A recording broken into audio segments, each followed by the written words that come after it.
will spend years getting nothing back. That's the part nobody warns you about, and the part that ends most people before they ever get close. You do the work and the world doesn't move. You do it again and the world doesn't move. You do it for a third year and a fourth, and the silence is so total and so consistent that you start to wonder whether the universe even knows you're there. It does. It just isn't ready to answer. And most of the people who quit don't quit because the work was too hard. They quit because the silence does something to you the work alone never could. You wake up, you do the thing, you go to bed tired in a way that doesn't feel like accomplishment, and you wake up and do it again for so long that you lose the ability to tell whether you're being faithful to something real or just stuck in a loop of your own making.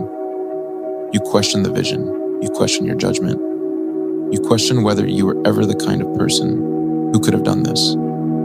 And the questioning gets louder every year because you've started to suspect the work was never going to pay. That's the moment that breaks almost everyone. Not the work, the doubt. The work is the easy part. The hard part is staying inside the work when the only evidence that it matters is the fact that you keep doing it. And then, on God's timing, not your own, reality bends. It doesn't come gently. It crashes into your life all at once, in a single compressed period that, from the outside, will look to other people like luck. The doors that wouldn't open are open. The people who didn't return your messages are calling. The work you'd started to think was invisible is suddenly the only thing anyone wants to talk about. The thing you'd been quietly working toward for years arrives, in a week, in a month, in a season, and your life shifts insanely fast. And the strangest part is that the person standing in that new room is not the person who started the journey. Could not have been. That earlier version of you couldn't have held what's about to be handed to them. You don't get to keep the version of yourself who started this. They had to die so this one could breathe. Most people call this struggle preparation, but it's more like surgery.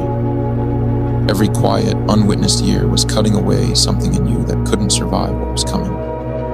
Every soft assumption, every entitled belief about how fast it should happen, every weakness that would have collapsed under the weight of actually arriving.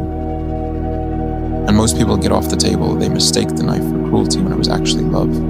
They feel the cutting, decide that something this painful must mean they're on the wrong path, and abandon the procedure halfway through so they stay intact, soft, untouched, still recognizably themselves. And they spend the rest of their lives wondering why nothing they wanted ever came, and why the people who got there look so different from them now, like they came from somewhere else entirely.